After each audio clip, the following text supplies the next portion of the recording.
Simon Doull in Birmingham for Cricket Buzz. Just sitting back in my hotel room trying to digest that New Zealand-Pakistan game today, and after winning the toss, Kane Williamson talked about a worn surface and wanting to bat first, hoping that it might slow up and maybe turn a little bit later on in the piece, but then they just didn't select the right team.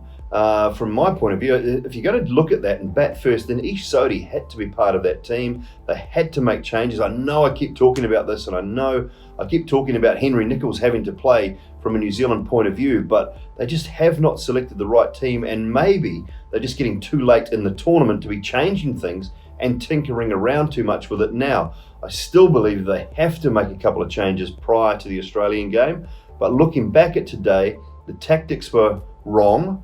And I think they were very lucky to get through to that score of 230 odd with Nicholls and de Grandhomme playing particularly well. Kane Williamson cannot do it all on his own, and Munro's failed. Guptill's had a poor tournament thus far, and Tom Latham has been even worse, just averaging 6 in the World Cup at this point in time. So some changes need to be made moving forward to that Australian game from New Zealand's point of view. But take nothing away from Pakistan. I thought they were outstanding today. They turned up and looked like a side that really wanted to win, and they were G'd up by their skipper Sarfaraz. He seemed like he came to the ground with a real purpose this morning. He was all up and in amongst his teammates, and he was having a laugh and a joke around with them at warm-ups. He just seemed like he was trying to make that Pakistan side really relaxed and really looking forward to this game, and they bowled beautifully. I thought Shaheen Shah Afridi was brilliant up front. Finally hit that length, and maybe that little chat to Wasim Akram prior to the game today did one of the tricks for Shaheen Shah Afridi. He's had a good time of it against New Zealand. We go back to that series in the UAE where he made his debut for Pakistan and was very, very good in that series. 9 wickets, I think, get an average of 11 against New Zealand there, and he was brilliant again today. I thought Shadab bowled really well without too much luck. He was outstanding. So from a bowling point of view, Pakistan got things right, and they did a very good job to just stymie New Zealand a little bit in that early part. The big wicket that Shadab took with an absolute beauty to dismiss Kane Williamson just put New Zealand back, and then they allowed a little bit that partnership to flow with Nicholls and de Grandhomme.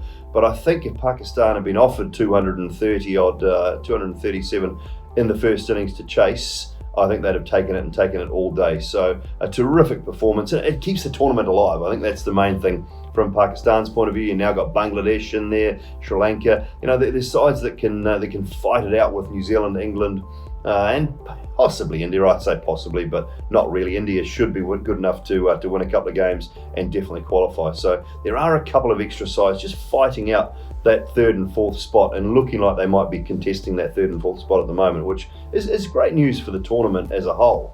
Pakistan's batting was superb after a couple of early sort of setbacks, but Babar Azam has just been phenomenal. His record in one-day international cricket is outstanding. He's a terrific player. He's got a great technique to cope with all conditions, I think, and just needs to build on that. Yes, a very, very fine 100, first World Cup 100 from a Pakistan player not opening the batting since 1987.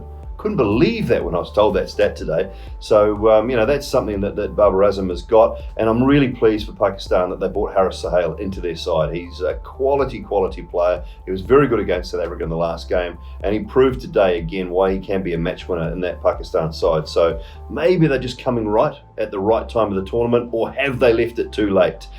Pakistan fans will hope that it's the former, that they are coming right at the right time of the tournament and they can push for that 4th spot in this World Cup and maybe semi-finals, and who knows, they can upset any side from there. So changes needed for New Zealand. I'd like to see at least 3. I'd like to see Blundell given an opportunity against Australia. I'd like to see Nicholls at the top, and I'd like to see Sodhi included, probably at the moment at the expense of Matt Henry. It just means that someone else, whether it be de Grandhomme or Nicholls, is going to have to take the new ball, or even Lockie Ferguson for 2 or 3 overs with the new ball before they give someone else a crack. So changes for New Zealand, more of the same for Pakistan, but it does certainly keep this World Cup well and truly alive as far as that chasing for the 3rd and 4th spot are concerned.